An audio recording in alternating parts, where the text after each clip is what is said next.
Bonjour Rudy et bonjour à tous. Le fisc est très attaché à nous et veut notre bien, à quelques semaines de notre déclaration d'impôt. Et c'est le fruit des résultats 2021 de la lutte contre la fraude fiscale qui a révélé que 13,4 milliards d'euros de redressement avaient été notifiés aux particuliers et aux entreprises et que près de 11 milliards d'euros avaient été recouvrés sur l'année.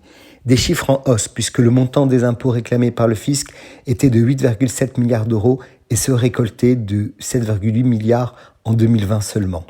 Souhaitant poursuivre l'intensification de la lutte contre la fraude fiscale, la DGFiP vient de mettre en place un nouvel outil dénommé Galaxy.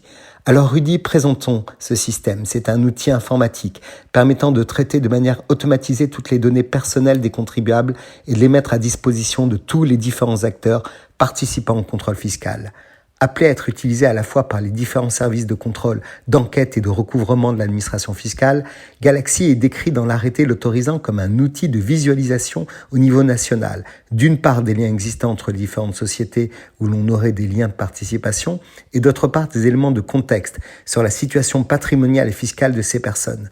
Concrètement, Rudy, Galaxy doit servir à surveiller les échanges entre les personnes physiques et les entreprises, mais aussi à analyser les données des contribuables pour régulariser leurs éventuelles erreurs commises bien sûr de bonne foi.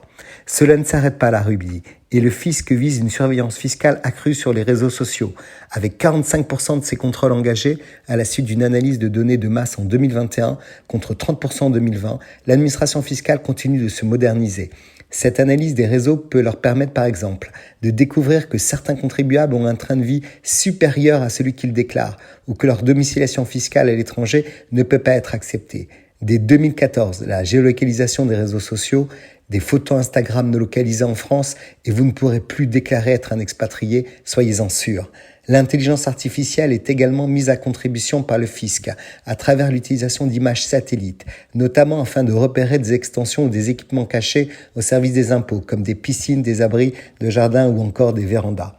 Les transferts de fonds dans des pays à fiscalité plus attractive sont scrutés. D'abord dédié à la seule lutte contre le blanchiment d'argent et le financement du terrorisme, le service de renseignement français Tracfin est désormais aussi un acteur majeur contre les fraudes fiscales. La dénonciation rémunérée se développe. Depuis 2017, un mécanisme d'incitation à la dénonciation existe en France. Ce dernier indemnise les fournisseurs de renseignements ayant permis des recouvrements supérieurs à 100 000 euros. Sur les 3 premières années de ce dispositif, le fisc a déjà encaissé 110 millions d'euros de droits et de pénalités recouvrés, octroyant dans le même temps 1,8 million d'euros de rémunération aux informateurs ayant rempli les conditions pour être rémunérés. Le fisc ne veut que notre bien, Rudy, et veille sur nous-mêmes. Si le célèbre adage dit « pour vivre heureux, vivons cachés ». Très belle semaine à tous.